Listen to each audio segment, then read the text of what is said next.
the professors care and they go out of their way to make sure that you are going to succeed.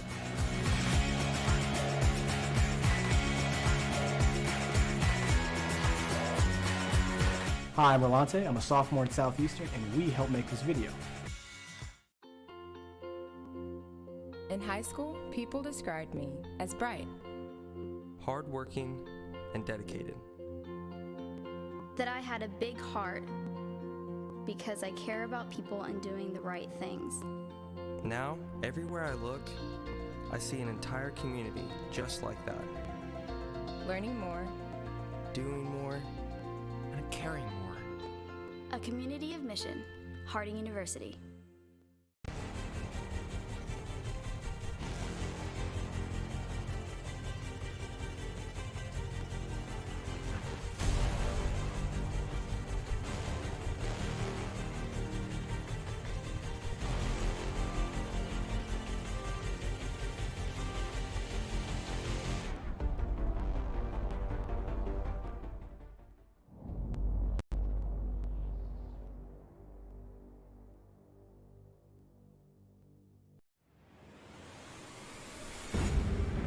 The GAC Sports Network welcomes you to the following presentation of the Great American Conference.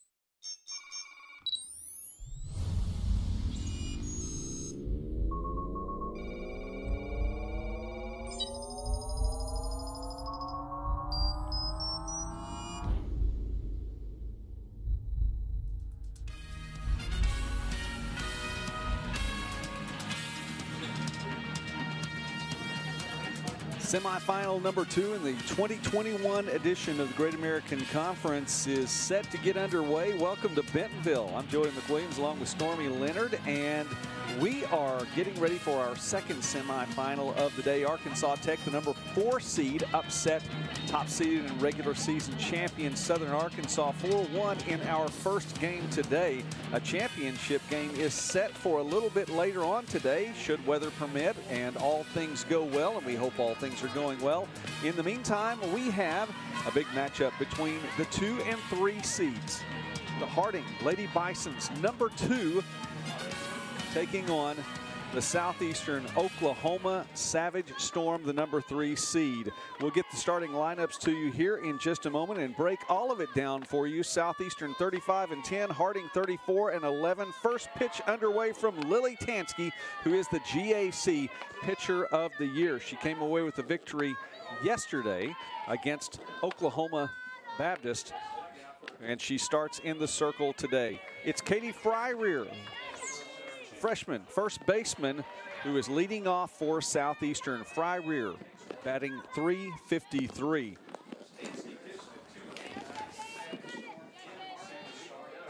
Fryrear has 49 hits on the season, including 5 home runs, 25 RBI.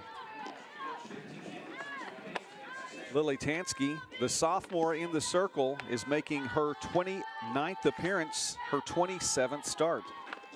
She has a record of 22-6 and has been the pitcher of record in all 28 of her appearances, an ERA of 2.12. And she strikes out Fryrear in her first opportunity to get things going for Harding. And you know, Tansky hasn't just garnered attention within the conference, she's garnered it within the region, being named to the all-region team this season. Tansky facing now Peyton Streetman. Streetman, a sophomore, playing left field today. The only player for Southeastern batting better than 400 at 407. And what a game she had yesterday with 3 hits at 3 at-bats, and she picked up an RBI and scored 2 runs yesterday in their win against Ouachita Baptist. A big win for Southeastern. The Storm defeating Ouachita yesterday 9-2. That one off the backstop. Harding victorious over Oklahoma Baptist 8-2. Harding comes in on a 15-game win streak. Longest current win streak in the GAC. Second longest winning streak in program history. as the Lady Bisons won 27 straight back in 2017. Streetman with the miss, 1-2 now the count.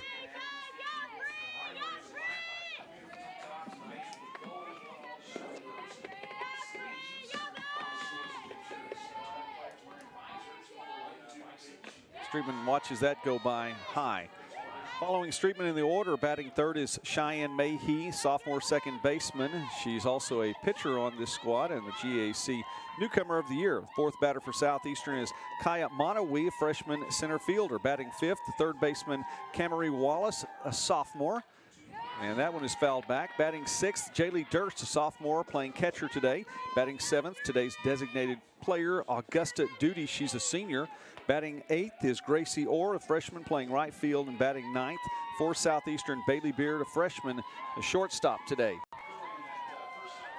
And it looks like the sun is coming out a little bit, hoping to dry up a little bit of that rain that we got earlier today that delayed our start and potentially can mellow out some of the conditions that the first semifinal saw, and moving on to the championship, hopefully the field will be maintained and keep getting drier. Tansky gets her second strikeout in as many attempts. That is numbers 135 and 136 on the season. Tansky's pitched 161 and a third innings coming in, giving up 120 hits, 42 runs, 38 of them earned, and now at 136 strikeouts with 20 walks on the season. Opponent's batting average of 205. And you also see how controlled Tansky's been this season with only 2 wild pitches all season. So even if it's not a strike, she's at least keeping it in close to Blankenship so that she doesn't have to work as hard behind the plate. That is true. Mayhe now batting. Again, we said she's playing second base today. A fantastic utility player. The Newcomer of the Year also in the Great American Conference. Mayhe was the starting pitcher for Southeastern in yesterday's contest against Ouachita. And what a game she had as well, recording 2 hits at 3 at-bats and also registering 3 RBIs. She took care of business not only in the circle but also at the plate. Mayhe with 3 innings pitched yesterday, gave up 6 hits, just 2 runs, and struck out 2. And something to look at is that both these teams scored in the first innings of their games yesterday. Harding with 5 runs, obviously jumping out to a pretty big lead right at the beginning. Southeastern won't do that today. Fly ball to right field, and the inning goes 1, 2, and 3 for Southeastern. Harding coming to the plate in the bottom of the first, next on the GAC Sports Network. My college journey allowed me to become a versatile musician, a well-rounded student, and a stronger person. My experience at Henderson State University is why I live ready.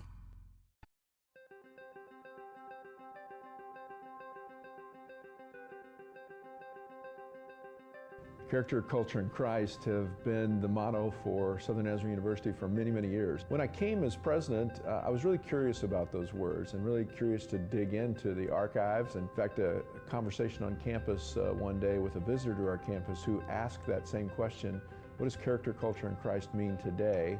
These days, I like to talk about refining character. I think that we're all in process, and in those collegiate years, those years of a university experience, there's a great opportunity to refine character.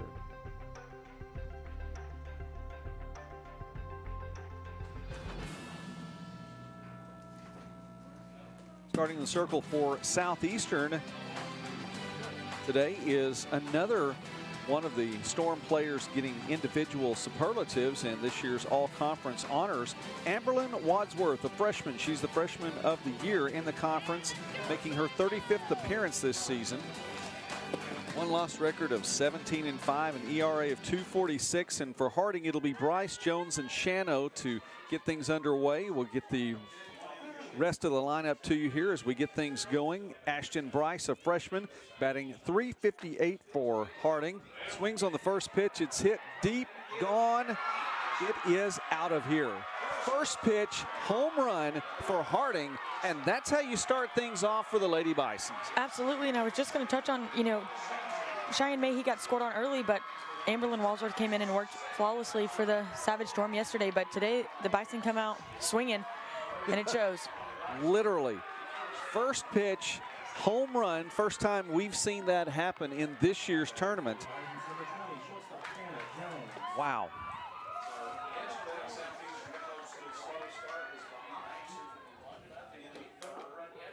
Ashton Bryce not giving us much opportunity to get into our Harding storylines as she creates one of her own. Hannah Jones, a junior, playing short, batting second today. And Hannah led the Lady Bisons yesterday with 3 hits and scored a run for the Bison. So you get your leadoff home run and you've got someone else coming right back that can pop out another one as well. Just the second home run this season for Bryce.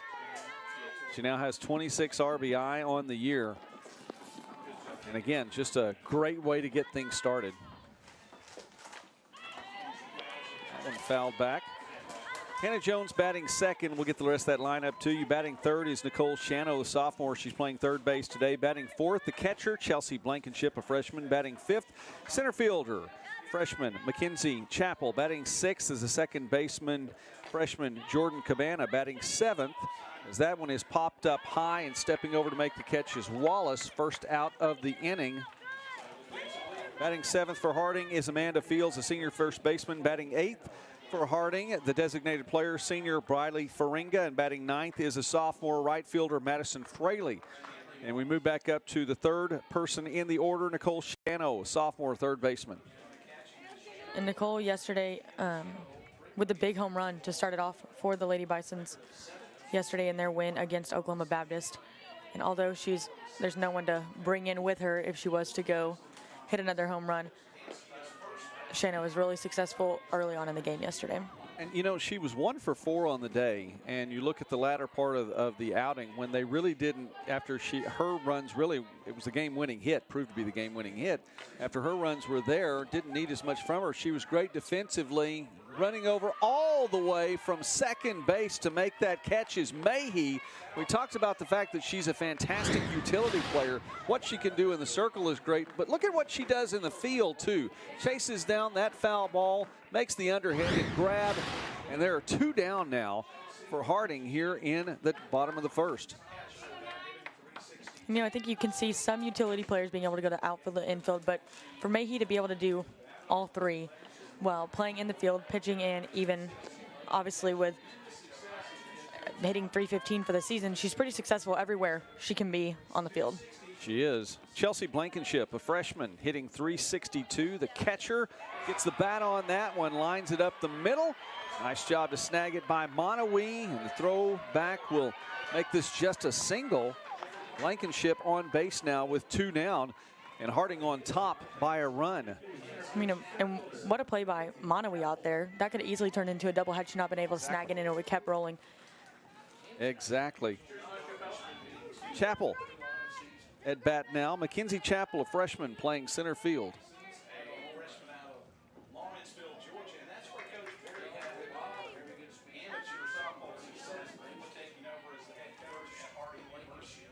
Amberlyn Walsworth, again, we mentioned freshman of the year, has settled in just a little bit since that first pitch and had got things out underway again. Bryce with a leadoff home run on the first pitch. Walsworth sends that through. The throw from second to first ends the inning. Mayhe to Fields. 1 run is on the board, though.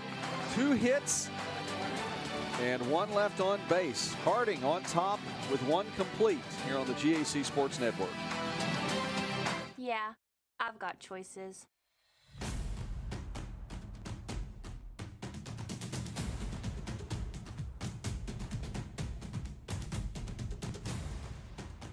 I'm ready for my future.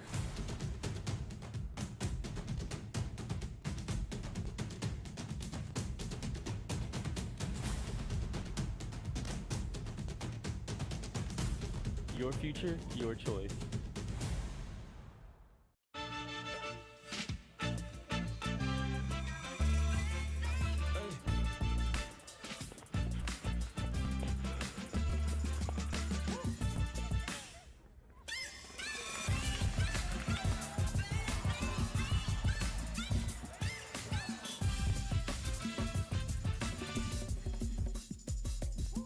If you have the talent and dedication to succeed in school and in sports, we'll provide the opportunity.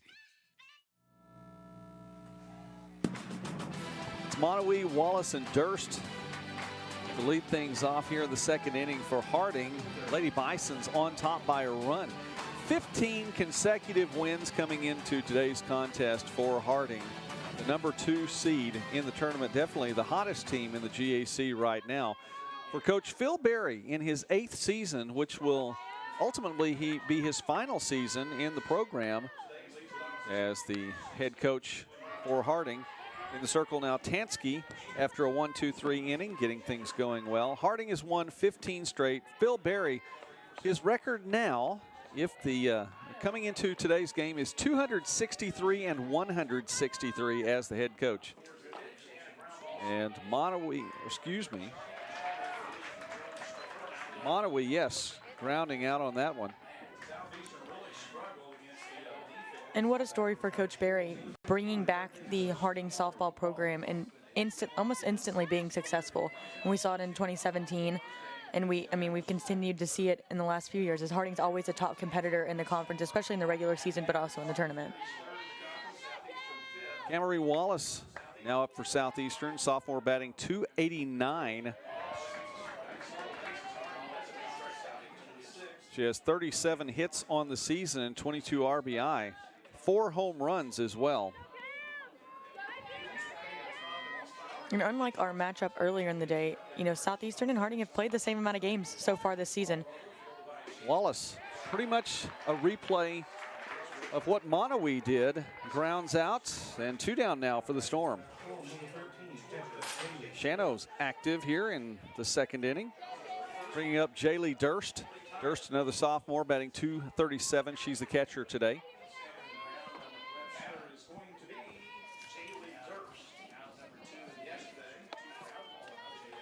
Automatic bid on the line in this Great American Conference tournament. Automatic bid to the NCAA tournament coming up. 6 teams will be in the Central Region tournament this year. Of course, the Central Region entailing the Great American Conference as well as the MIAA and the Northern Sun. As Durst once again hits to Shano, and I feel like I made that call 3 times here in the inning. That's the case. 1, 2, 3. No hits, none left on. Back in a moment on the GAC Sports Network.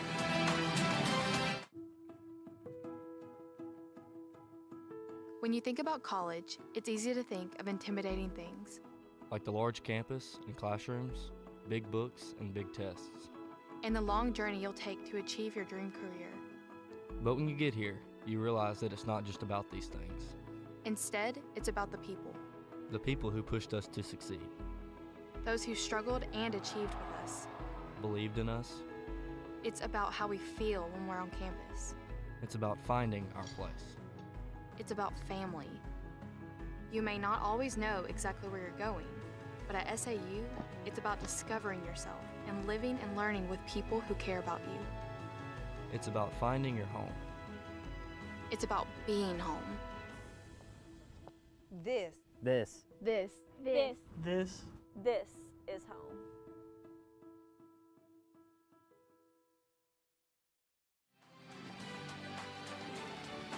Amberlyn Walsworth in the circle for Southeastern. 17 wins on the year, and that includes one yesterday for Southeastern in the quarterfinal.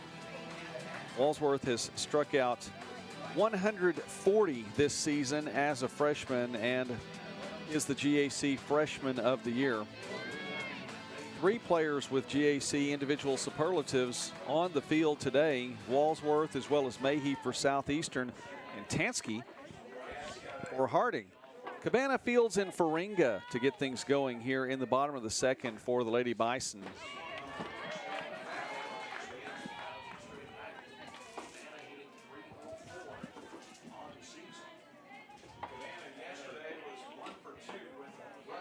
Jordan Cabana, a freshman, playing second base, hitting .304, and is looking at 0-2 as the count. And she yesterday got Harding's scoring going early when she singled to left field and scored Blankenship, as the Lady Bisons went on to score 5 runs in that first inning. But Cabana was responsible for one of them. Harding and Southeastern meeting for the 31st time. Harding leads the all-time series 18-12, and that includes 3 consecutive wins near the end of the regular season there. Cabana lining that to left field. Streetman runs up and makes the grab, 1 down for Harding here in the bottom of the second. Harding has scored 133 runs against the Savage Storm and averaged 4.43 runs per game. Well, when you start off with a home run on the first pitch of the game, that's going to put you in a position to do that. Absolutely, and I think we've seen the story of this tournament has been teams that have scored early have been the most successful and been able to kind of settle in on defense once they've taken that early lead. Fields. 1 swing, and Fryrear will chase that down from first base. We've seen some impressive play from the infield here on Southeastern's side, chasing down foul balls where Mahey had to run from second well out to make the catch earlier. How about Fryrear backing up and making that catch as well? 2 down for Harding. And again, I kind of thought defense might be a little bit of an issue coming into today because of the random downpours we had early on that delayed those games, but it looks like the girls have been able to adjust pretty quickly and make those plays pretty easily. Or at least make them look easy. They've made them look easy. That is the case. Whether or not they are, they've made them look that way. Briley Faringa, a senior, batting now. She's the designated player today. I think that's also a sign of a good player, too, is when you can take something that clearly is difficult like that and make it look as easy as what these players have done. Arkansas Tech 4-1 winners over Southern Arkansas a little bit earlier today, and the winner of this game will take on Arkansas Tech in the championship, scheduled for a little bit later this evening. Arkansas Tech, by the way, in its 3rd consecutive championship final. The only other program to have made 3 consecutive GAC tournament championship finals was Southeastern back 2012 to 2014. Faringa pops that one up. Someone is going to get under it, and this time it's Orr. Right field, the popular place to hit it up for Harding. Orr makes the catch this time. 1, 2, 3, and we have 2 innings complete here in Bentonville with the Lady Bisons up by a run. Looking back, I think I was a little nervous starting college. But from the moment I arrived at OBU, it felt like home. I found new friends, we laughed together, studied together, and learned what it means to be a Bison. Amy. I got to know my professors and found out that they really care about me. I found my place at OBU. Back home, the world seems small. Here, it has expanded. I've been challenged and have grown in knowledge and in spirit. I've been part of something bigger, something special. Surrounded and supported by new brothers and sisters who were once strangers. And my sense of community and my role in it has grown too. Harding University, a community of mission. Tansky has taken care of business here in her first 2 innings. 1-2-3, 1-2-3. Matter of fact, that second inning, coercing groundouts to third, 3 consecutive batters. We'll see how she picks up here in the top of the third. Duty, Orr, and Beard for Southeastern, representing 7, 8, 9 in the lineup. Harding on top 1-0, top of the third. And just like Harding's lineup, Southeastern, no one's hitting below 235. And Duty on the first pitch sends that to center field. Gets on base with the first hit of the afternoon for the Savage Storm. Gracie Orr now to bat for Southeastern. The right fielder, she's a freshman, hitting .272. And acting head coach Courtney Rogers is taking care of business here, getting a pinch runner out. Brooklyn Field will be running for duty. She's at first base. Field is a sophomore for Southeastern. By the way, I speak about acting head coach Courtney Rogers. She's stepping in for Ron Fabian. Coach Fabian had some emergency surgery earlier this week, and he was in the hospital for a little while. He has since been released from the hospital, and he is recovering in Durant. So our well wishes to him.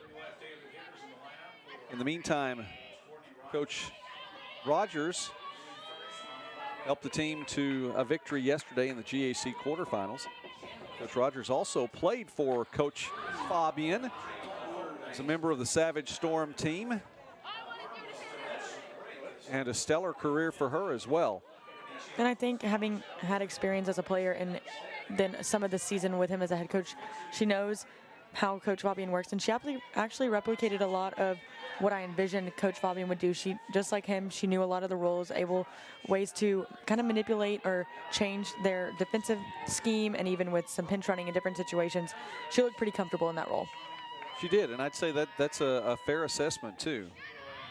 To know how Coach Fabian would have done that, and you can see some of that out there right now. We saw it yesterday. And taking care of business is Coach Rogers. In the meantime, no one out here in the top of the third as Duty reached with a hit. Field running for her now, and Orr will ground that to second. And even though the tag was made, Field will reach second as the ball was dropped. Cabana reached out and couldn't keep the ball in her glove. And so Southeastern now with runners on second and first, and Coach Rogers will call for a conference.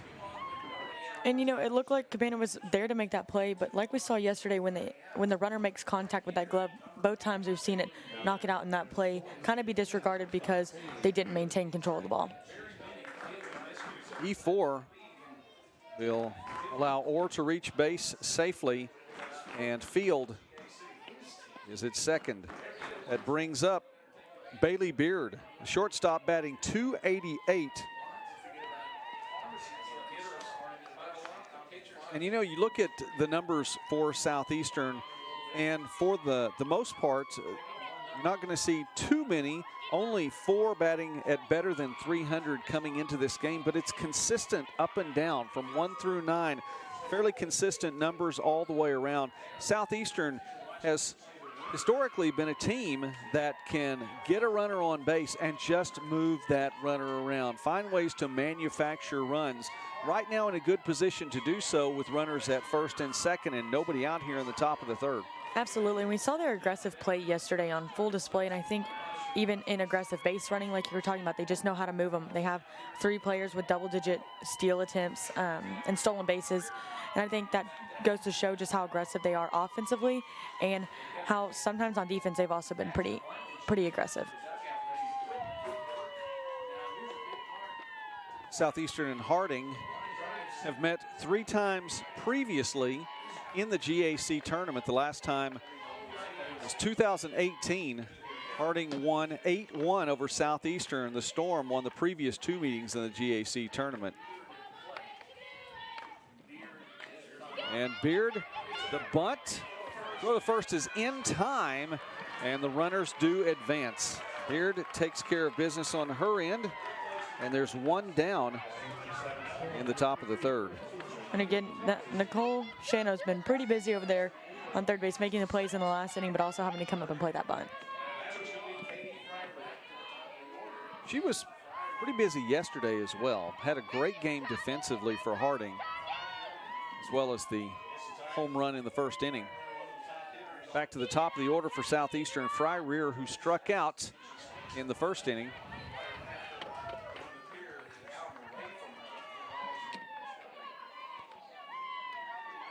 Fry-Rear batting .350 now, and hitting .486 with runners in scoring position. That's probably the more relevant number right now. And with a slugging percentage of .536, I mean, she can swing for some extra bases as well. fouled back over the backstop on her first 2 pitches.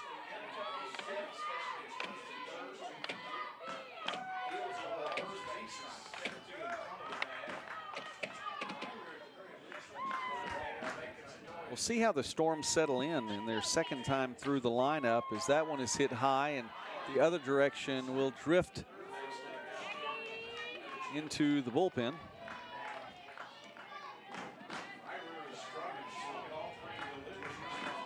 Southeastern really just quick work made of them by Tansky. First time through the lineup, first 2 batters striking out, a quick fly out to right field. In the second inning, 3 consecutive ground outs, all going to third base. So in the third inning now, starting to get things going, and now the second time through the lineup, Fryrear leading the way.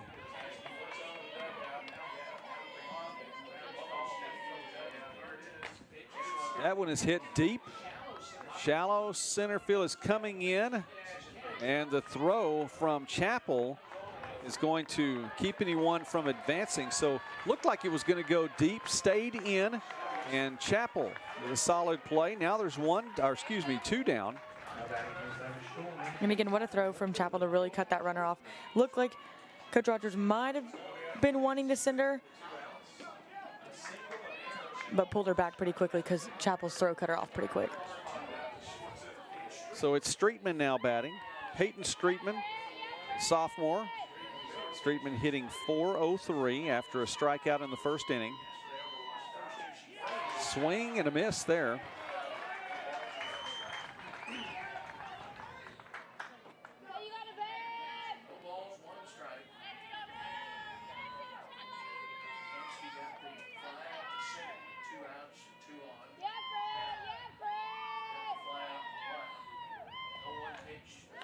That one foul back. Streetman's number's a little bit different.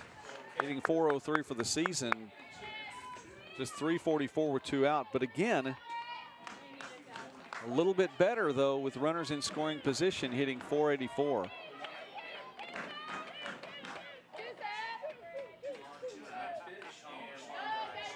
And that one over the third base dugout.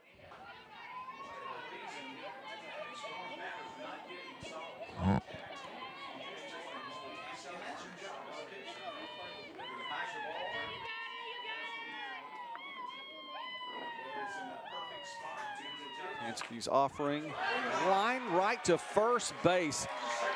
Fields barely had to move to make that catch. Any scoring threat now in the past for Southeastern, as the Storm will leave 2 on, none yet on the board. Harding on the way in the bottom of the third.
Looked like there might be an opportunity for the Storm to score with 2 on and no one out. And Tansky and company took care of business in the top of the third.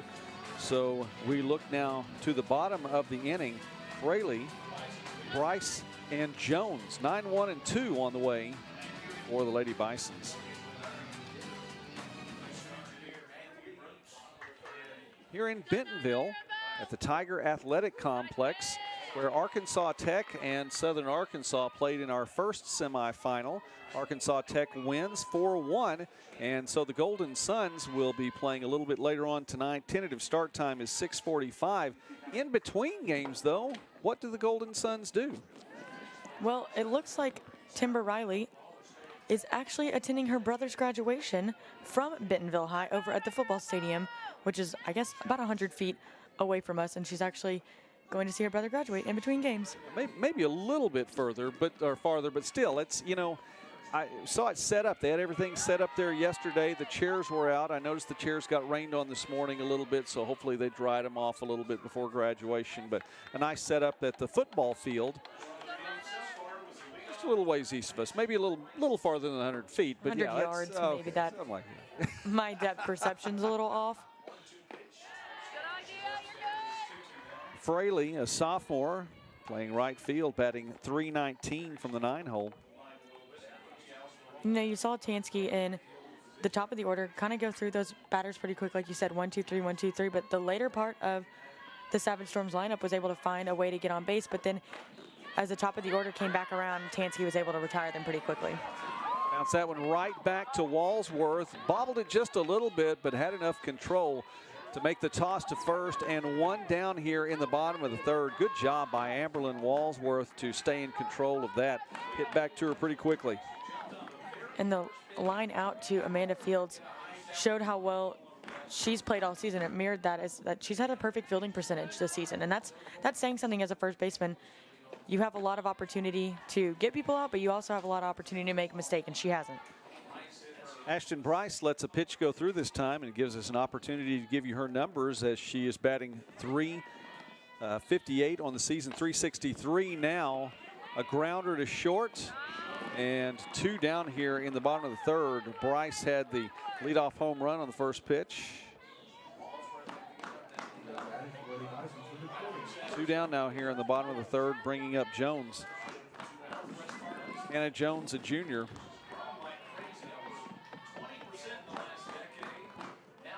Had a fly foul caught by Fields back in the first inning.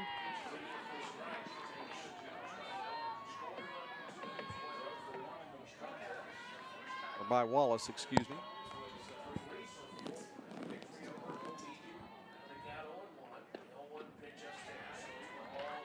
1-1 now the count.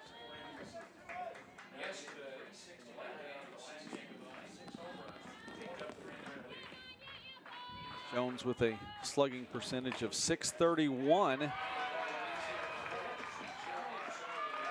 Picks up a base there, 2 outs, and she has her first hit of the contest.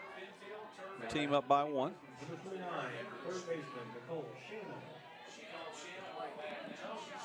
You look as Shano comes back up with a runner on. She's hit .373 this season, a little bit higher than her average of .359.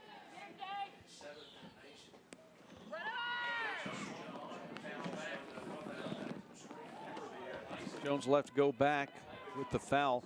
Harding batting pretty well. In the series against Southeastern, both teams hitting maybe a little bit less than what they had overall for the season. Harding hit only .270, but had 17 hits, 2 doubles, a triple, and a home run. The throw to second is in time. Out number 3. Jones tries to steal second. She's not going to get it done. Durst with a fantastic throw. And that's just the third time that she's been picked off or caught stealing this season. Picked off there. Nice job for Southeastern to go ahead and end the inning. We'll see Shano again in the 4th. In the meantime, Southeastern comes back top of the inning in just a moment on the GAC Sports Network. In high school, people described me as bright, hardworking, and dedicated. That I had a big heart because I care about people and doing the right things. Now, everywhere I look, I see an entire community just like that. Learning more, doing more, and caring more. A community of mission, Harding University. Before the house, before the office, the late nights and new bosses. Before the last hugs, the wins and the losses. Before building the team, before building yourself. The rise and grinds, all day, every days. Before the letter, before the dream, there was a kid who loved to play. If you have the talent and dedication to succeed in school and in sports, we'll provide the opportunity. Mayhe, Monowee, and Wallace are on the way. Southeastern defense has been in place today for the Storm. Really have come out, and we see there a number of Southeastern fans here. A few Tech fans in and among the Southeastern group as well, sticking around. They know they're going to see their team play in the championship match here a little later this evening. And Harding fans sprinkled throughout. Mayhe, Monowee, Wallace on the way. Cheyenne Mayhe is sophomore, batting .315. One of those players that Coach Fabian has found to make a consistent part of his lineup this season. And among many positions. That's exactly right. Doesn't matter. She'll find a way to get onto the field. Hits that high. And of course, Shano is there. She may have some kind of magnet in her uniform today. She's drawing the ball to her, and she's making the plays as well.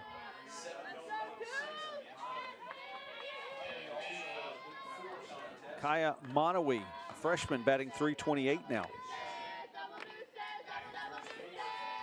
It was bunt, and that's a strike.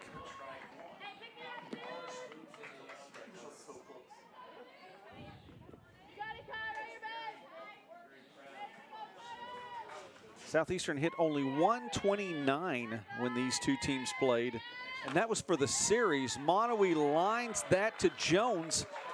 2 down now here in the top of the 4th, and you see now part of the reason why that number is there. This is a team that is playing fantastic defense. Tansky's doing her job again. Storm hit only 129 in the series a little earlier this year, scored only 2 runs. Harding won 5-2, 1-0, and 1-0 in an 8th inning. And I think that speaks a lot to the pitching performances from, I mean, even Southeastern keeping it 1-0 and 1-0, like their pitching for the Savage Storm is so strong between Walsworth and Mayhe that the Bison scoring as much as they did yesterday was kind of a surprise and isn't something that they've seen all season, especially early on in the game. Wallace pops that up. Shano comes all the way out of the circle to make the catch, because of course she does. She's having a great afternoon and a great conference tournament, and Harding will take a 1-0 lead into the bottom of the 4th. Southern Arkansas University feels like home and is dedicated to student achievement and developing a caring atmosphere both on campus and online. With more than 80 degrees in 4 distinct colleges and the School of Graduate Studies, SAU initiates new degree programs to fit the needs of career and professional trends of today. Visit us today and see why Southern Arkansas University feels like home. How to spot a boll weevil. Boll weevils are a fascinating species. They're known to travel in packs, are highly intelligent, and can thrive in any environment. Each and every boll weevil is unique, and they have unique opportunities. But they all share one common trait. Every boll weevil has a bright future awaiting wherever they go. And that's how you spot a boll weevil. Learn more at uamont.edu. Walsworth in the circle now, and pretty good job today for Shano. We've called her name so many times, and this is just her 2nd time to be at the plate. Actually, really, realistically, it's her 3rd time, because she was at the plate in the 3rd inning. Jones was thrown out caught stealing at second, and so we see Shano again, and of course her defensive performance has been fantastic as well. I think whoever tabulates all the votes, by the way, for Stormy, whoever tabulates the votes for the GAC All-Conference Tournament team may be wanting to learn how to spell Shano. Hits that one deep and taken in center field by Monowi. And it looks like more than half the outs for the Lady Bisons have come from Nicole Shano today.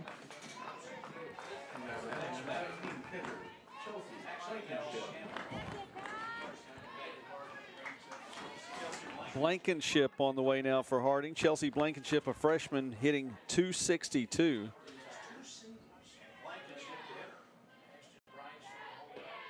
Singled back in the first inning.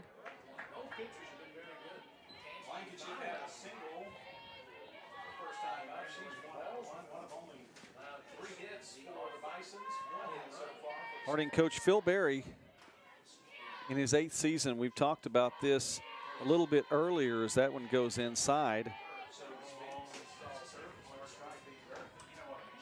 Coach Berry in his 8th season, and he's announced at the start of the year that he's retiring. And there you see him right there, retiring at the end of this season. It's a bit of a farewell tour in the GAC tournament. Every game from this point on could be the final game.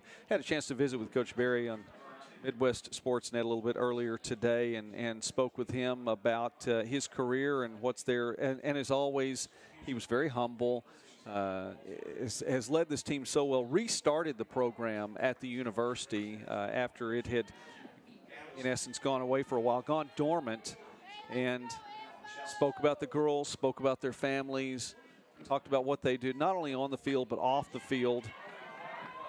And Blankenship fouls that one off. He's one of those people, it's just he's a class act, and we see that so often throughout the Great American Conference. Coaches like him, it's just a privilege and a pleasure to get to work with. And I know the culture he's created within that program will carry on far after his time with the program is done, and what he's established in what they're able to do on the field and off the field in the classroom as well.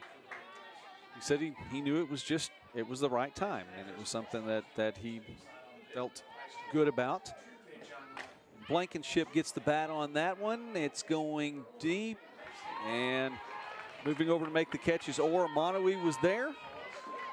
Harding trying to find that spot there in deep right center. And even just to wrap up that part of the storyline a little bit is the fact that he's not the only coach that's retiring at the end of this season. Coach Terry Weber, Southern Nazarene's head coach. We saw her coach in her last game yesterday as Southern Nazarene fell to Arkansas Tech in the quarterfinal. So there's going to be some new blood in the GAC next year. You know, I say that. With Southern Nazarene, she was co-head coach with Brian Madden, so Brian Madden stepping in, but still it's a new name at the top of the list. And you see that in some sports, and it's kind of cool when you've seen coaches that have coached against each other for a while also leading the game at the same time. I've seen it during volleyball as well with Coach Danny Prescott and Arkansas Tech's Coach Christy Byer. They both coached at their respected institutions for a while and actually left at the same time. Chappell gets her first hit of the contest. That brings up Cabana now. Jordan Cabana, the freshman, hitting .304. Flew out to left field in her first at bat.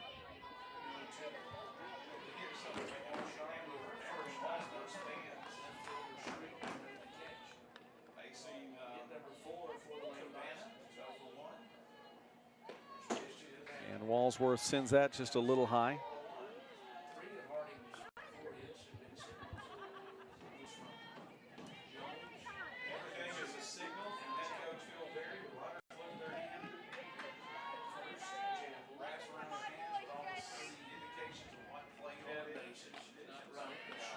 And you know, you've got to watch Chappell as a threat for stolen bases, as she's had 30 so far this season and only been caught stealing one time out of her 31 attempts. So it's been pretty impressive, and she's definitely a threat. Now that number 30 is good enough for first in the GAC and sixth in all of Division II. That one is going to come a little shallow in center field. Chappell won't get the chance to steal. Out number 3. Outfielders getting involved now for Southeastern. 1 hit, 1 left on base, and Harding with a 1-0 lead.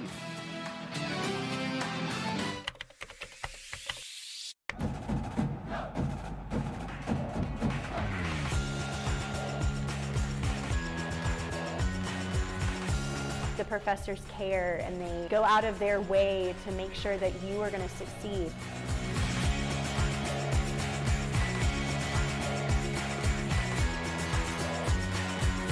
Hi, I'm Rolante. I'm a sophomore at Southeastern, and we helped make this video.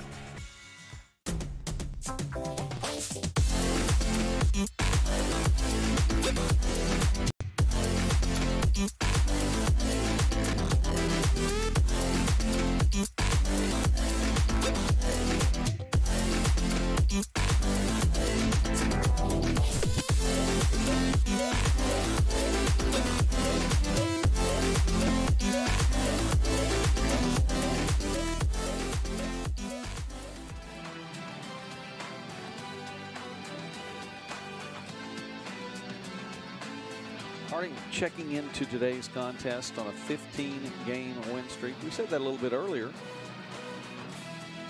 Second longest win streak in program history. So for Southeastern, you might think it's a tall order to meet up against a team that's had a 15-game win streak. The Storm have already done that and come away with a win earlier this season. Southern Arkansas had a 15-game win streak when Southeastern went to Magnolia and stopped that run. Storm trailing now, trying to stop another 15-game win streak here in the conference tournament. And again, having faced them recently, coming in that last weekend of the regular season, the Savage Storm come in with that chip on their shoulder, knowing that Harding essentially took that that regular season conference championship away from them, and they want to put themselves in a chance to win the conference tournament this time. Jaylee Durst pops that one up. It's high, and it's going to wind up in the stands as a few of the Tech players step away from it. Said, hey, we just got through playing. We're not playing in this one. Jaylee Durst, sophomore, hitting .235 as Durst ground out back in the second inning.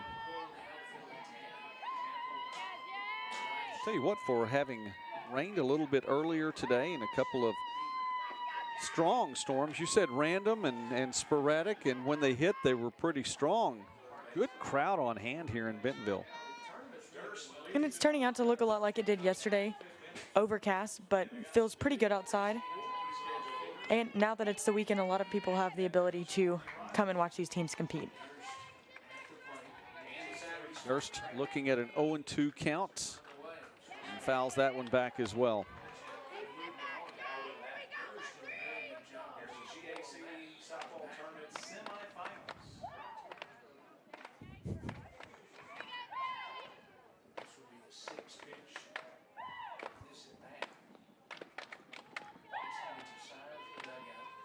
As the season went on, Southeastern had a few more players get some conference honors. Pops that one up, called off by Blankenship, and it's an error.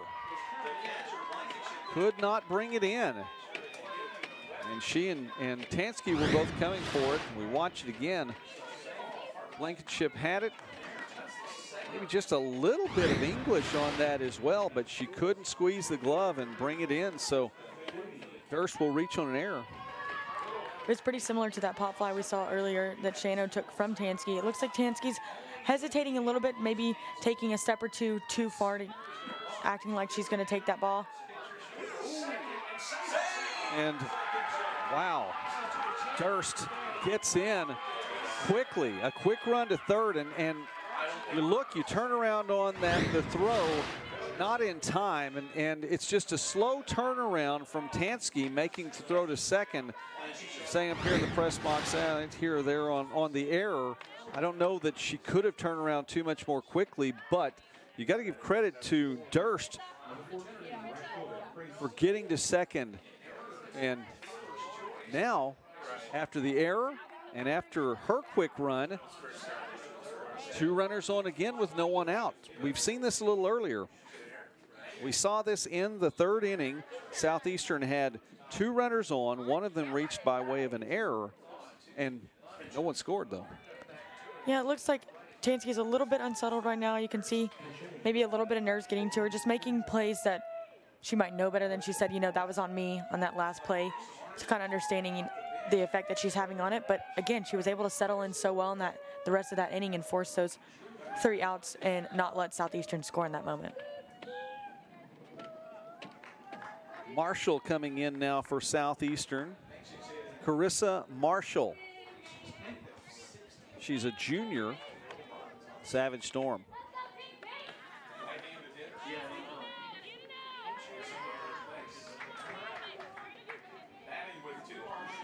Duty still at first base. She had a runner for her the last time she reached base.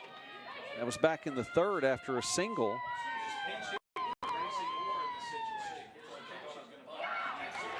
And ball gets past Blankenship behind the plate. Marshall was showing bunt. Ball got past, and so the runners advance now. And so Duty is on second, Durst on 3rd, and Marshall now, who's come in for Orr. Nobody out. She can just swing away if she gets the pitch she wants. Best opportunity for the Storm, and now the GAC Pitcher of the Year has an uphill climb. It's not something that she's unfamiliar with, but definitely something the Bisons wish they weren't in. And Marshall does swing away. You know, we talked about things that Coach Fabian has done before. This is a time where we've seen squeezes before. That 3rd base runner going and batter laying down a bunt. We'll see what happens here. Marshall does swing away. That one's high, and it is drifting foul, nearly caught. Wow, Bryce getting over there. Was almost able to snag that one.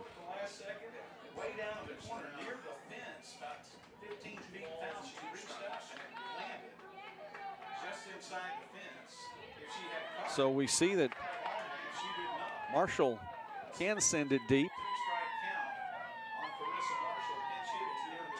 That was a problem for Southeastern a little earlier with runner Zor on. As Marshall hits that high, it is deep. It's not going to be deep enough to clear the fence, but the tag and the run scores. Bryce is there, and again, this is where Southeastern earlier hit it into shallow outfield, couldn't get the runner to come in. That's deep enough, and the throw from Bryce, not able to get there in time. Durst ties things up for Southeastern.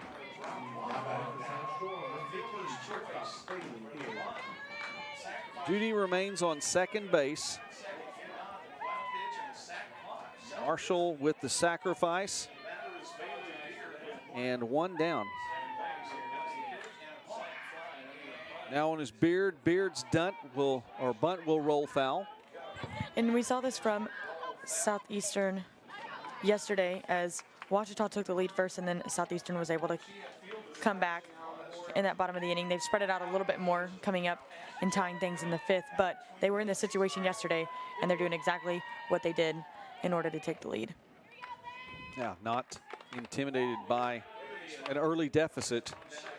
Not so much right here either. Duty on the season has not attempted a steal yet. Likely she's not going to here. Although Beard showed bunt once.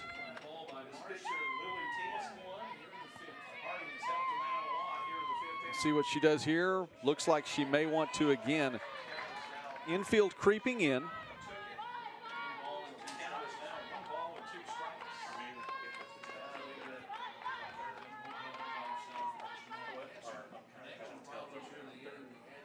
Bailey Beard Hitting .288 on the season, the freshman.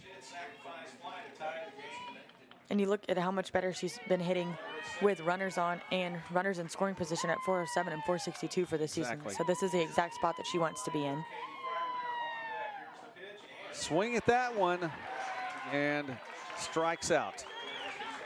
Now 2 down for Southeastern. The big thing for the Storm at this point is that at least a run is on the board now.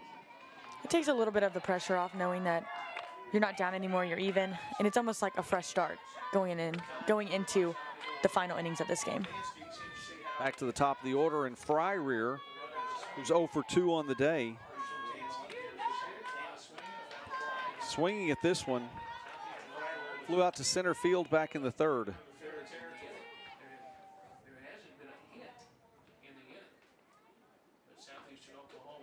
Southeastern taking advantage of the opportunities that have been given to them.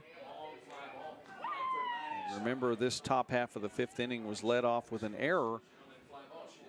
Blankenship underneath the ball that was popped high, couldn't corral it. Durst reached base, and then Duty able to reach base on a fielder's choice as the ball was hit back to Tansky, and couldn't make the turnaround quickly enough to get to second base. And Fryrear hits it to center field, and Duty will score from second. Fryrear tried to make it into a double. She does. And what a spot, and that's been where we've seen a lot of success with teams today, is right in those gaps deep in all the way to the warning track as a defense split, and both have to make a play on that.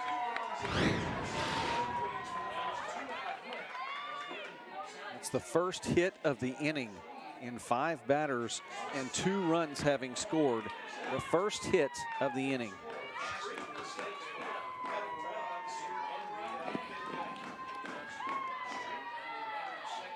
For Southeastern, Streetman now hitting .400. Fouls that one back. Well, those numbers that you mentioned earlier are important numbers for Streetman, hitting .400 on the season, but with runners in scoring position, .469. And you look at the season as Harding led the conference in fielding percentage, but you've seen a little bit of not necessarily mistakes, but just different decisions that they might not have made throughout the season that has made them so successful. But today it looks like nerves might be playing a little bit of a part in some of the decision making, as we have seen 2 errors so far, and that's not typical of Harding this far this season. Southeastern had only 2 runs in the season series against Harding, now with 2 runs on the board here in this 5th inning.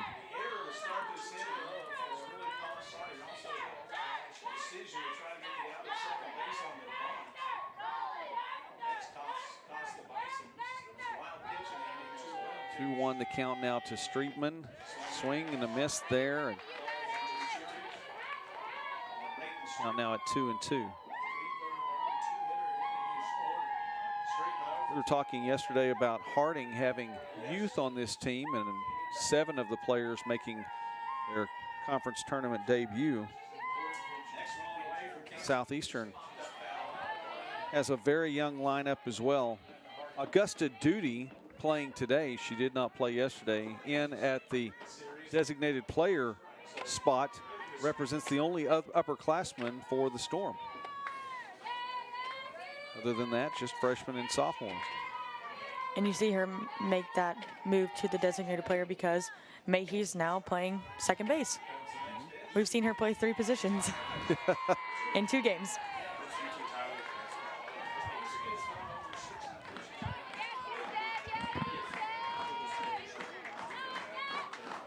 Full count now with 2 down. Tansky's offering goes a little high. Streetman will walk.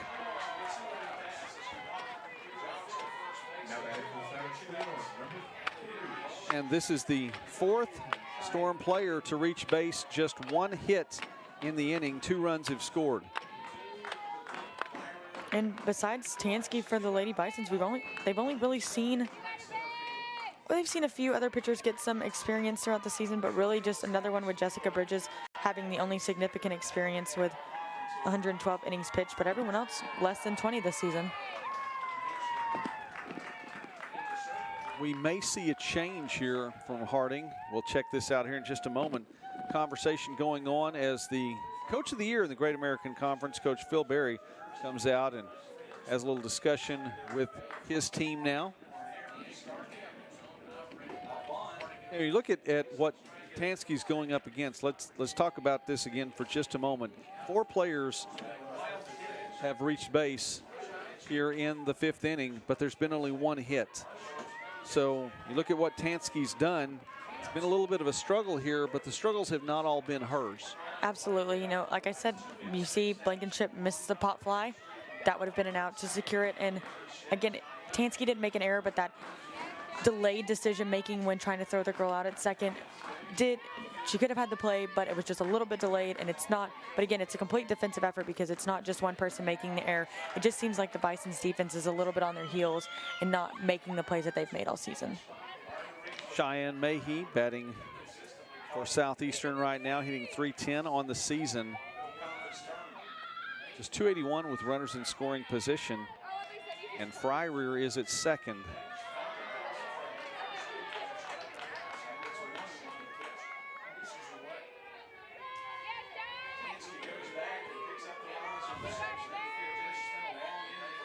This team's trying to get back to the championship game. Mahey hits that one deep. And at the warning track, Bryce is there. And puts it into the Southeastern scoring threat. 2 runs scored, 1 hit in the inning, 2 left on. And Harding breathing a sigh of relief now as the Lady Bisons head to the bottom of the 5th.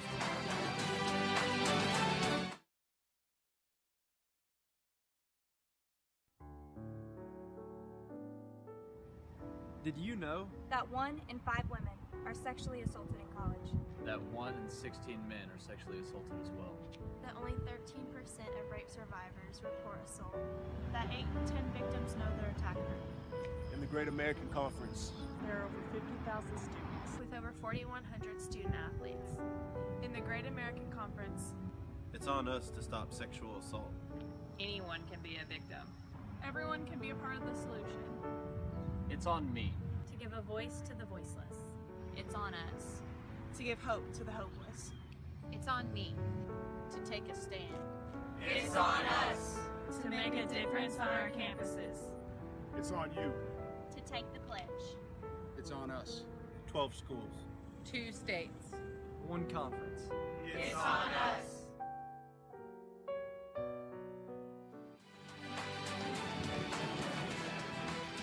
Southeastern with 2 runs in the 5th inning takes its first lead this afternoon. Trying to be the first team that's a visitor on the scoreboard to win a game here in this GAC tournament. And we really haven't seen this close to the game this far this tournament. I know that last night with Ouachita and Southeastern, it was pretty tight throughout it, but I mean, Southeastern was still able to put up 9 runs, and we haven't seen this low of a scoring game either from both teams. Fields now batting for Harding. You're right. Fields 0 for 1 on the day. Hitting .270. Fly ball that was caught by Fields on the other side of the ball, or by Fryrear, excuse me, a little bit earlier today.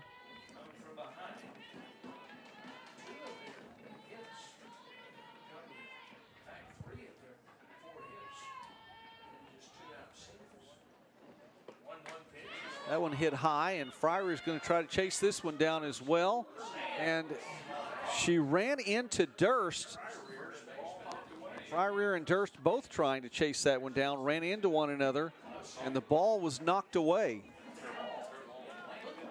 I mean, it would have been a tough play to make, but with both of them going at it, it looks like when you're kind of in a hurry, people or coaches always say you've got to listen or you've got to talk, you've got to talk. Well, they were probably both talking and both calling it and not really able for one of them to listen and take a step back. Coach Rogers checking on both of her players really quickly. She checks on Durst, and she's all right. Checking on Fryrear as well. That was a healthy collision there.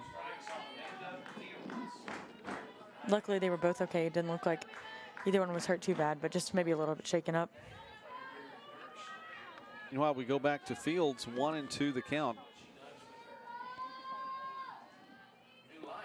And Harding's bottom of the lineup is probably one of the most impressive in the conference, just looking at the fact that their 7 hitters hitting 273 and their 9 hole is hitting 319 on the season.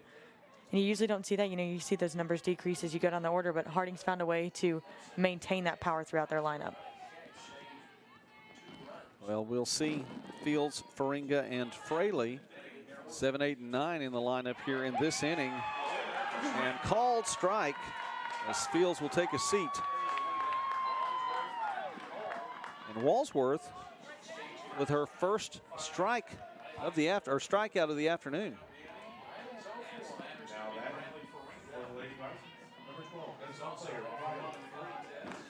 I mean, it's crazy to think that she only has 1 strikeout as much as she's controlled and maintained the offense of the Lady Bisons, except in that first inning with that solo shot. She settled in really nicely and really allowed her defense to make plays for it too. Faringa now batting. Riley Faringa, another senior in this lineup for Harding. 1 of 2. Following Amanda Fields.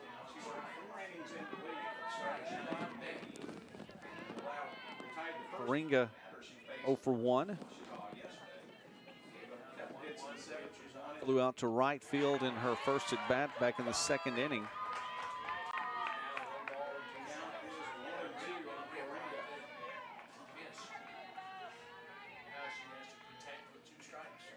Faringa, senior from Glendale, Arizona.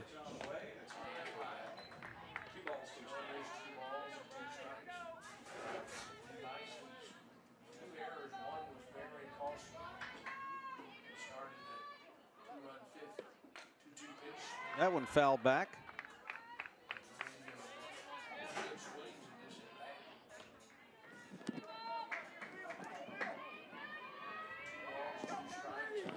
Broke a streak of games in which she'd appeared without a hit. 7 straight games coming into yesterday, and got a hit against Oklahoma Baptist, 1 for 3 on the day.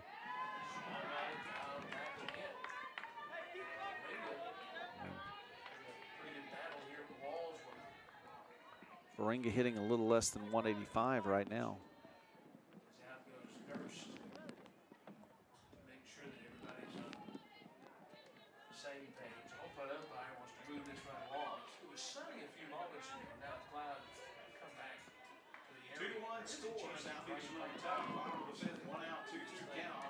Appearances for Faringa.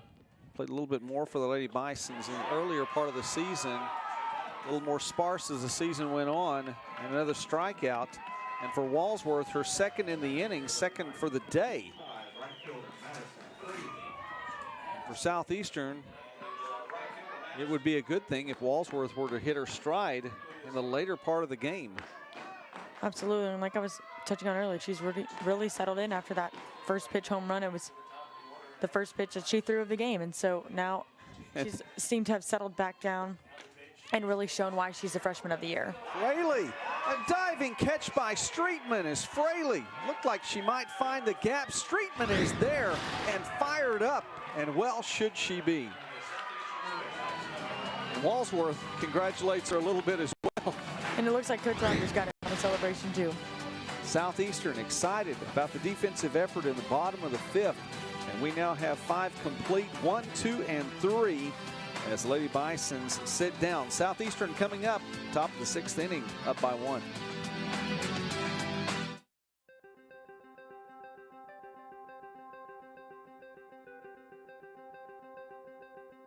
Character, culture, and Christ have been the motto for Southern Nazarene University for many, many years. When I came as president, I was really curious about those words and really curious to dig into the archives. In fact, a conversation on campus one day with a visitor to our campus who asked that same question, what is character, culture, and Christ? Creating culture. Certainly when we graduate students, they go out and they create culture in classrooms. They create culture in churches. They create culture anywhere they go.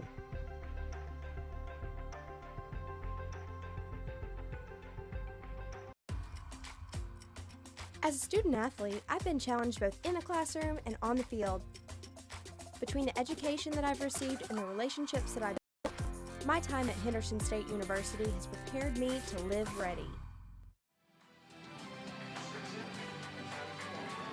Savage Storm see Monowee, Wallace, and Durst, 4, 5, and 6 in the lineup, getting ready here in the top of the 6th inning. And Southeastern now comes to bat for the first time today with a lead. And Monowee swinging on the first pitch. Jones creeping back, and a little bit of indecision between Jones and Bryce. And Monowee reaches base. It's going to be tough for one or the other to get, but it looked like there might be a little miscommunication there. And I'm trying to see what was said right there. I think this was similar to the collision in the last inning. Not as much communication going on. Looked like maybe a little bit of calling off at the last moment by Bryce, but. And that looks like it's just kind of been the story of the Harding defense in the last 2 innings. As Wallace lays down a bunt, executes that perfectly. She'll reach. And Monowee to second, Wallace on first. We take another look at this, and what a great bunt by Wallace.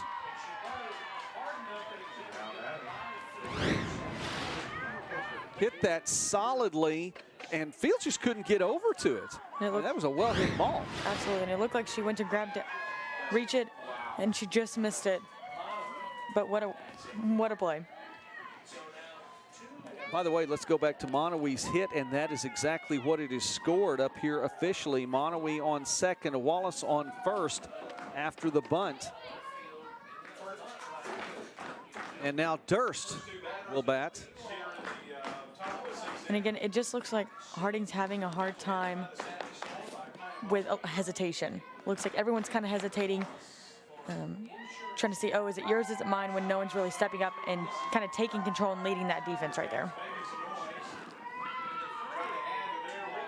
They're gonna have to get it going here now, trailing by 1, and Southeastern for the 3rd time in 4 innings with runners on, 2 runners on, and no one out. Didn't get anything out of it in the 3rd inning, but in the 5th inning, able to put 2 runs on the board. And here's another opportunity. Jaylee Durst to bat now. Swing and a miss there, looked like, or sounded like, tipped foul. Durst hitting .232. And Durst was the runner that got things going for Southeastern, reaching by way of an error, gets the bat on that one, hits it high, and moving over to make the catch is Chappell. And the throw to third, neither of the runners will really even look like they're going to make the move. So it looked like there might have been a thought, but again, Chappell out in center field has got an arm on her. She's been able to cut off runners at least twice in this game already. As you can see, Southeastern's thinking about it, but then they realize as soon as she throws that ball, it's got some power behind it, and it's cutting off runners pretty quickly. And that's, that's really what Harding needed right then. Get the out. The good arm, as you mentioned, by Chappell, as Amanda Duty will send that one foul beyond the left field line. Duty with a single back in the 3rd. She did reach in the 5th and actually has scored a run. That was by way of the fielder's choice.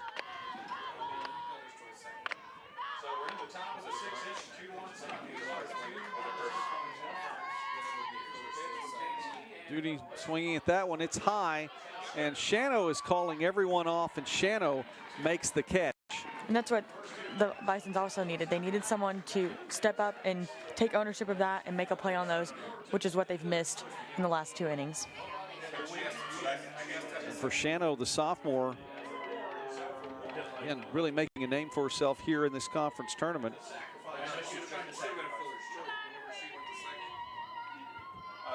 Yeah, whenever they had the first line bunt. That should be a fielder's choice. Yes, fielder's choice. Batting now for Southeastern is Orr. We are. And Gracie Orr had been replaced in the lineup temporarily by Marshall. She's come back in.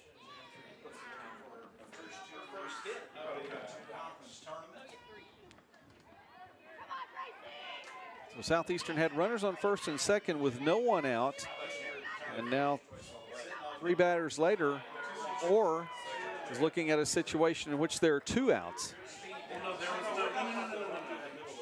And again, it's impressive how well Southeastern feels comfortable moving their lineup around. And it's been consistent in years. They've really learned how to kind of set up situations that they feel like they're better at by even taking out batters in the middle of an at-bat and finding ways to, because it kind of gets under other teams' skins knowing that they have to take a break, find someone else, put someone else in, and then sometimes even sub them out. It can get in competitors' heads, and I think Southeastern is the best at the conference in manipulating their lineup to get matchups that they'd like. Or a hard swing and a miss. 1-2 now the count. And you're right.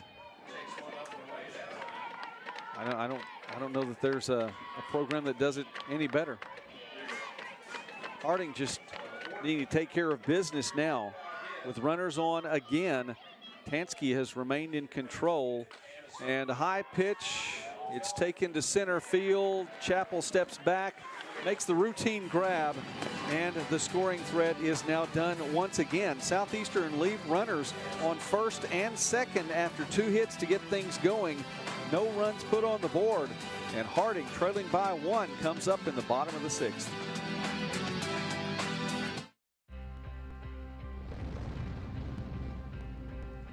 Running outdoors, you got to take what nature gives you. We'd like to say we run when they don't. So we want to give you products to be able to run when you don't think you should run, when it's pouring rain outside, it's snowing. We're going to have products for you to get out there. You don't get better sitting on your butt not training. You got to get out there and run.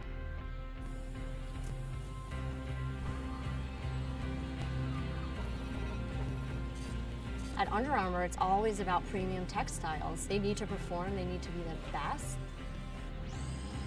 The merging of hybrid textiles with naturals and new seaming and bonding and super sleek, modern, fast, futuristic designs, that's where we are really going to turn it up a notch.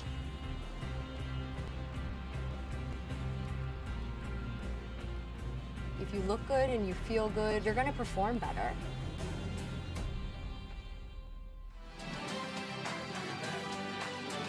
Southeastern on top, 2-1 here, and the bottom of the 6th for Harding will see the lineup restart. Bryce, Jones, and Shano. And really for the Lady Bisons, I don't think you could ask for much more than this.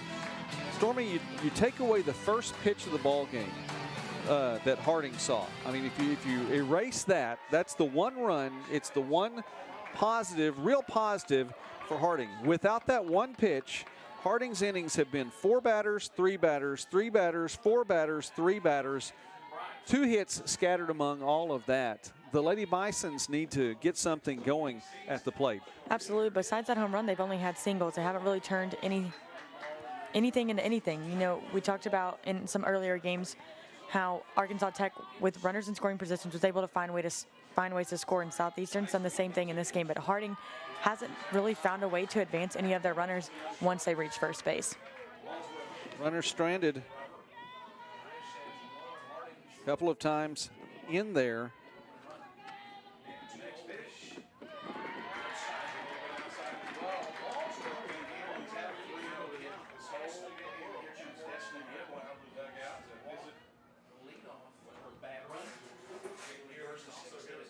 Destiny Riddle, another former Southeastern player, is coming out to speak with Woolsworth for just a moment. She also had a great career for the Storm. And Coach Phil Berry having a little conversation with Bryce as well in his opportunity.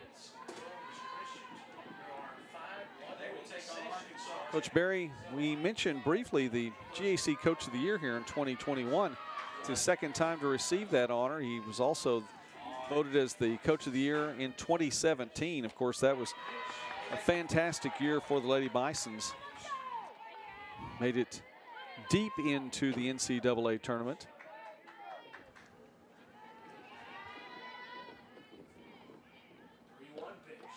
Swing and a miss. Very strong cut from Bryce. And that brings up a full count. And I think it's one of the first full counts we've seen from Walsworth today. She's been taking care of them pretty easily. And that one fouled back. And we really haven't seen very many long at-bats today either. And I think that credit a lot of Southeastern's aggressive offense, but also their defense with Walsworth not really giving Harding a chance to get much going. That one is hit foul. It's going to drift, sliding in, almost making the catches. Or we've talked about field conditions here today, and one of those is the fact this turf may be still just a little bit wet. Couldn't quite get under that one. Bryce, who ground out to short back in the third inning, 1 for 2, and she stays alive still with a full count. Swing and a miss there, and Woolsworth gets her third strikeout in 4 batters.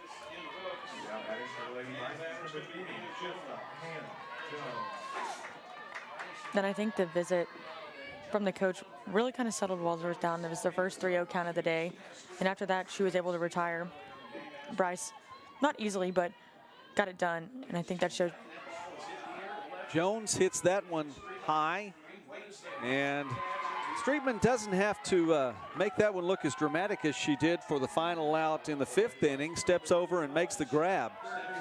She still seems maybe not as pumped up, but pretty fired up out there. And Shano now batting for Harding. Shano 0 for 2 on the day, hitting .356. Shano watches the first pitch, a little low.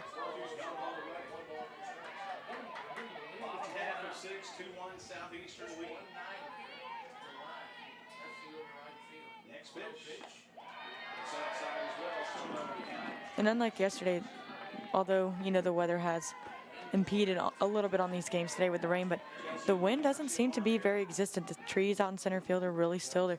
There's not a lot helping or carrying anything at the moment. Shano got that well up the bat and a little English on it, but able to step over and make the catch is Beard. 3 up, 3 down for Harding. Southeastern takes a lead into the 7th. So how do you make it? How do you overcome the odds? There's Natasha's way. Be shy, focus on yourself, till they focus on you. Or Juana's way. Why be one champ when I want to be 2? Be like Yusra. Let nothing Syrian refugee pulls boat to safety. destroy your dreams. Screw fate. Or maybe you beat doubt one step at a time, like Johnny. What about Zoe? Never satisfied. Not with trophies or stunts. Then there's Dennis. Work with what you got to get what you don't.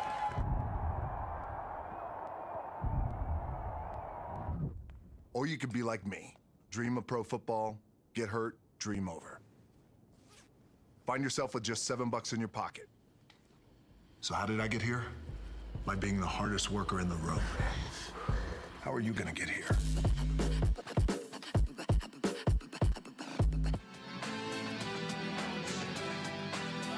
Pansky still in the 7th inning. And, you know, we talk about that. I mean, she's given up only 4 hits on the day, a couple runs on the board You go back to that 5th inning in which Southeastern put those 2 runs on the board.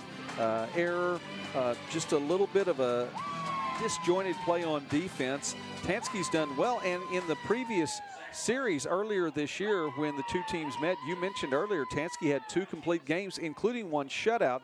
She's familiar with this Southeastern lineup. Let's see how she handles 9, 1, and 2 as Beard, Fryrear, and Streetman will come up for Southeastern here in the top of the 7th.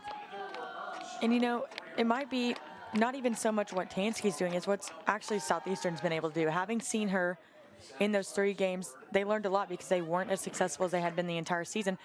Maybe they take a look back at what she was throwing to them and kind of take a step back and really evaluate how they could have gotten better instead of worrying about as much of what Tansky's doing. Tansky was the GAC Pitcher of the Week back in Week 1, opened up this season with that. In Week 6, she repeated that honor as the Pitcher of the Week and was the co-pitcher of the week in Week 9, along with Shannon Lacey, who, by the way, got the win earlier today.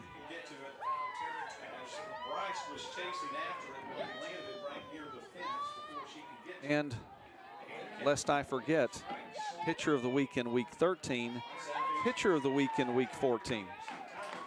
5 times this season, Tansky has gotten the conference honor.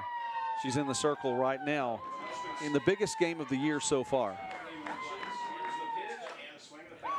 And Beard grounds out to third. Shano is there to make the grab and the throw.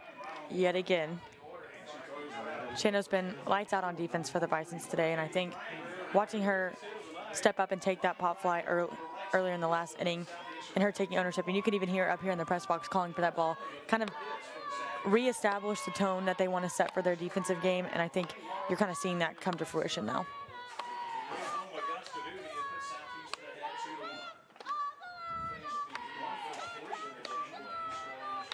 Back to the top of the order now with Fryrear. Fryrear had an RBI double in the 5th inning, 1 for 3 on the day.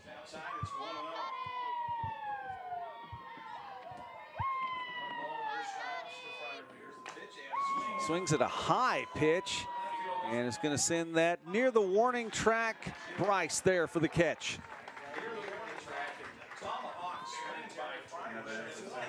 Yeah, that ball looked pretty high. I was surprised that Fryrear took a swing at that. So Peyton Streetman, a sophomore, now batting for Southeastern. Streetman's 0 for 2 on the afternoon. Reached base by way of the walk in the 5th inning and was stranded there.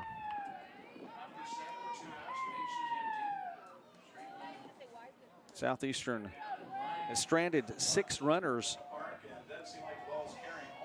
throughout the 4 previous innings. Stranded 2 in the 3rd, stranded 2 in the 5th, even with the 2 runs they put on the board, stranded 2 in the 6th. And that's kind of a testament to show how Tansky's able to work out of some binds, because when you look at Harding, they've only left 2 on base. And so they really haven't given themselves an opportunity to really attack much today. Little slap at that one. That one sent foul just outside 3rd base.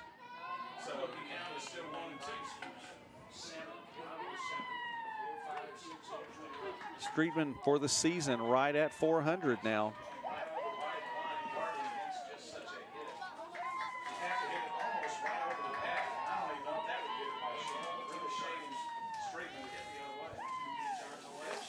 Streetman round to second. The throw is in time. Cabana to Fields, and Harding now goes to the bottom of the 7th inning, trailing by 1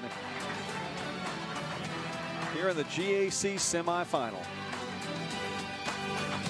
When you think about college, it's easy to think of intimidating things. Like the large campus and classrooms, big books, and big tests. But when you get here, you realize that it's not just about these things. It's about the people. The people who pushed us to succeed. Those who struggled and achieved with us. It's about finding our place. And living and learning with people who care about you. This is home. We see you. Your incredible potential and willpower set you apart. You're first to take that leap of faith. First to get to work. First to solve the problem. No burden should be carried alone.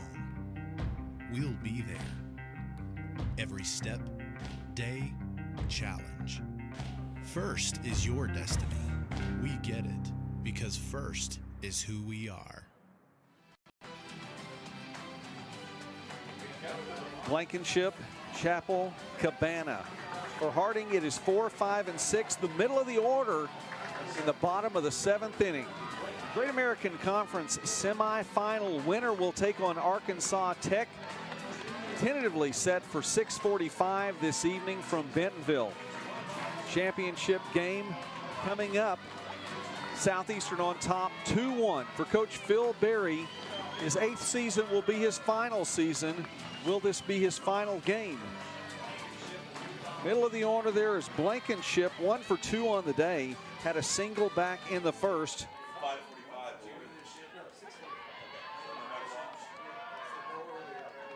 Flew out to right field in the 4th.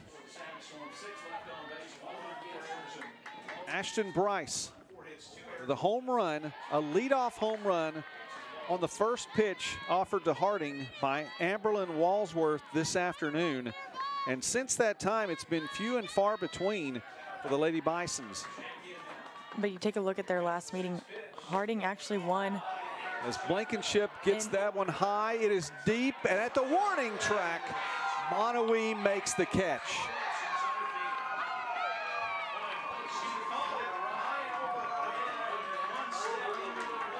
And in their last meeting of the season, Harding actually did win in a walk-off, a 1-0 win against the Savage Storm in 8 innings. So this is not unfamiliar territory for the Lady Bisons. Granted, they are down 1, but they have won in walk-off fashion against the Savage Storm this season. That is correct. Back-to-back 1-0 wins for Harding in that series, but now trailing 2-1. Chapel to bat for the Lady Bisons. Mackenzie Chapel. A strike in their first pitch. Chapel 1 for 2 on the day. Had a single in the 4th inning. She was left stranded. As a matter of fact, she is the last Harding batter to have a hit.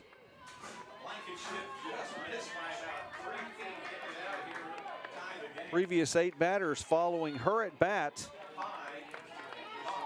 5 of them through, with flyouts, 3 strikeouts. There to right field and playing in with Streetman, and the ball gets past her, finds a gap in left center, and there's another hit. This time it's a double for Chapel. A huge hit here in the bottom of the 7th for Harding.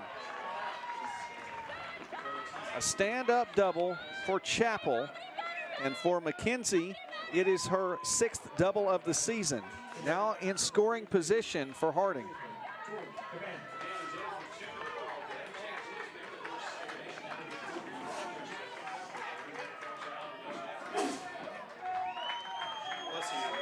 Coach Courtney Rogers will talk things over with Amberlyn Walsworth in the circle. And it looked like the Savage Storm was a little bit shallow on defense during that play with Chapel at the plate. I mean, granted, it was a fantastic hit from her, but it looks like Streetman could have been a little bit better position that she's put herself in all day making plays out there. It looked like she was just a little out of position on that one. Well, and when you see that, you look out there and you see a gap like that. Chapel did a fantastic job in finding it. A well-hit ball, and now Jordan Cabana, a freshman, who is 0 for 2 on the day and hitting 300. It's a bat on that one. First pitch, and it floats to short. Beard is there to make the catch. 2 down now for Harding. A senior coming to the plate now for Harding. The Lady Bisons are the number 2 seed. And with a runner on second, Fields 0 for 2 on the day. Try to keep Harding's season alive.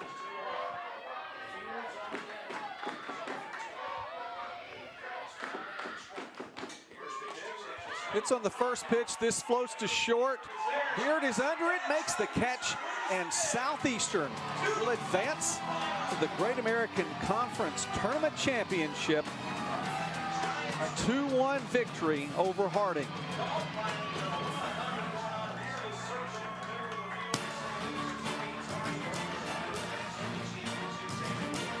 Maureen, a fantastic effort today for Southeastern. Harding, after that first pitch, just really couldn't get it going. Absolutely, and credit a lot of that to Amberlyn Walsworth.